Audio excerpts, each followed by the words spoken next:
Welcome to our channel Journeying Foodie. మనం previous వీడియోలో loops గురించి డిస్కస్ చేస్తున్నాం. అంటే లూప్స్ అనేది మన క్లాస్ 4 కింద ఉంటుంది. మన ప్లేలిస్ట్ చూస్తే మన ఛానల్లో. సో దాంట్లో పార్ట్ 1లో లూప్స్ ఎందుకు, ఎలా యూజ్ చేస్తామో, ఎందుకు యూజ్ చేస్తామో అని చెప్తూ ఫర్ గురించి ఇంట్రడక్షన్ చెప్పుకున్నాం. సో అదే ఫర్ లూప్ యూజ్ చేసి, అంటే ఫర్ అనేది ఎంట్రీ టైంలోనే చెకింగ్ జరుగుతుంది. ఆ ఫర్ లూప్ యూజ్ చేసి ఒక ప్రోగ్రామ్ డిస్కస్ చేద్దాం. ఓకే, అంటే లాస్ట్ క్లాస్లో నేను మీకు చెప్పింది అర్థమైంది అనుకుంటున్నాను. ఏదైనా డౌట్స్ ఉంటే మీరు కామెంట్స్లో పెట్టండి. సో ఫర్ లూప్ ఎలా డిస్కస్ అంటే ఎలా యూజ్ చేస్తాం, ఫర్ లూప్ లో ఒక ఎగ్జాంపుల్ చూసే ముందు ఇక్కడ ఒక ప్రోగ్రామ్ అబ్జర్వ్ చేయండి. Just very simple program. User దగ్గర నుంచి మనం 2 నెంబర్స్ ఇన్పుట్ తీసుకుంటున్నాం. 2 నెంబర్స్ ని యాడ్ చేసి sum of the 2 numbers result తీసుకుని ఆ రిజల్ట్ ని ప్రింట్ చేస్తాం. అంటే between start and stop just this is our process. ఏంటది? 2 numbers input, adding the 2 numbers and printing the output. Sum of the 2 numbers print చేయాలి. ఇది just ఇదే program as it is convert చేస్తే ఎలా ఉంటుందో ఫస్ట్ చూద్దాం. మనం ఆల్రెడీ స్టార్టింగ్ వీడియోస్ లో మీకు ప్రోగ్రామ్ ఎక్స్ప్లెనేషన్ అని క్లాస్ 2nd లో పెట్టాం. దాంట్లో ఉంది, అది ఒకసారి నేను రాస్తాను.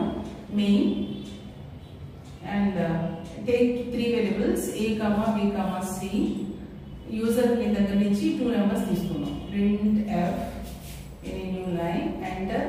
ఒకే లైన్ లో 2 వాల్యూస్ తీసుకున్నాం. 2 values. Okay, so next scanf is an input function.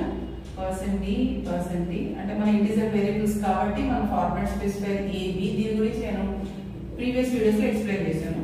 And the next statement is add the 2 numbers. ఈ స్టేట్మెంట్ రాసాం. And output printer in a new line the sum of the 2 numbers print చేస్తాం. sum equal to and variable is c. ఇక్కడ తోటి programme end అయింది. ఈ programme ఇలా రాస్తే, so ఇప్పుడు మీరు దీన్ని ఎగ్జిక్యూట్ చేస్తే సిస్టమ్ మీద మీ దగ్గర నుంచి ఎగ్జిక్యూషన్ 2 నెంబర్స్ తీసుకుంటుంది. అండ్ ఆ ఆన్సర్ మీకు వచ్చేసింది. అంటే ఎగ్జిక్యూషన్ అనేది జరిగిందండి. Enter 2 values. So you have provided 10 and 20 provide చేశారు.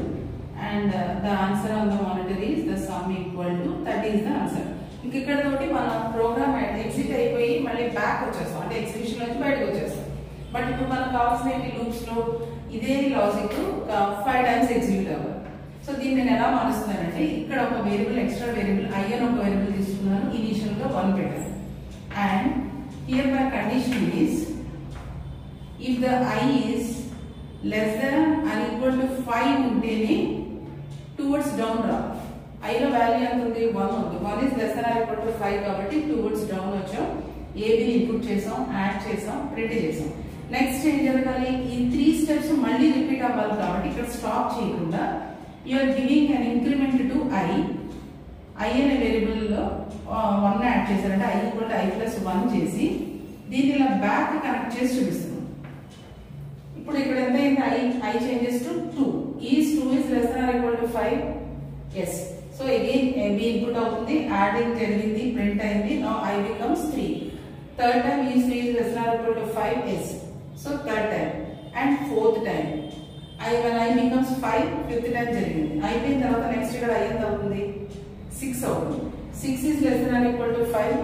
నో కాబట్టి ఇక్కడ నుంచి స్టాప్ అయిపోయి మన ప్రోగ్రామ్ బయటకు వచ్చేస్తుంది. అంటే ఎగ్జిక్యూషన్ స్టాప్ అయిపోయింది. దీన్నే ఇక్కడ మన ప్రోగ్రామ్ లో మారుతాం. సో ఇక్కడ యాక్చువల్గా ఇదే లాజిక్ కదా మనకు రిపీట్ అవ్వాల్సింది. ఇన్పుట్ తీసుకోవాలి, యాడ్ చేయాలి అండ్ అవుట్పుట్ చూపించాలి. ఈ మొత్తం 5 టైమ్స్ రిపీట్ అవ్వాలి కాబట్టి నేను ఇక్కడ ఒక ఫర్ బ్లాక్ రాను. For initial value i equal to 1, i less than or equal ఎంత తీసుకున్నాం? Condition is 5 and i plus plus. So this is for black.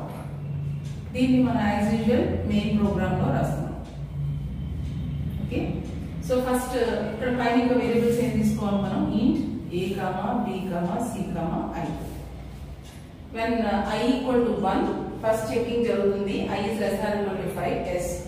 2 values input ఇచ్చాం, యాడ్ అయితే తర్వాత బ్యాక్ వెళ్ళినప్పుడు i ప్లస్ ప్లస్ జరుగుతుంది. అంటే i becomes 2. is 2 is less than or equal to 5. yes.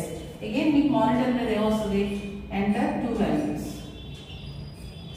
Some 30 ఇచ్చాను, enter and 40 ఇచ్చాను.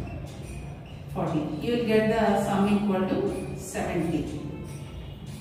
like that మళ్ళీ back third time enter two values and find the sum. మళ్ళీ బ్యాక్ అవుతుంది 4th time 5th time execution సరిపోయింది. when I increment అయినప్పుడు 6 అయినప్పుడు checking జరుగుతుంది. ఈ 6 is less than or equal to 5 no అయినప్పుడు ఆటోమేటిక్ గా బయటకు వచ్చేస్తుంది. లూప్ లో బయటకు వస్తుంది. ఇక్కడ మన మెయిన్ ప్రోగ్రామ్ ఎండ్ అయిపోయింది. అంటే ఇక్కడ మనం కండిషన్ ఏమీ రాలేదనుకోండి, then it creates an infinity loop. Infinity loop అంటే ఏంటి, ఇక్కడ నేను యాక్చువల్ గా కండిషన్ క్రియేట్ చేయాలి. సో ఇంక్రిమెంట్ చేస్తున్నాను, ప్రాసెస్ చేస్తాను, ఇంక్రిమెంట్ చేస్తాను, ప్రాసెస్ చేస్తున్నప్పుడు ఏమవుతుంది కదా, రిపీట్ అవుతూనే ఉంటుంది. సో ఏదో ఒక టైంలో మనం బయటకు వచ్చేయాలంటే ఖచ్చితంగా కండిషన్ అయితే తీసుకోవాలి, లేకపోతే ఇన్ఫినిటీ లూప్ క్రియేట్ చేస్తాం.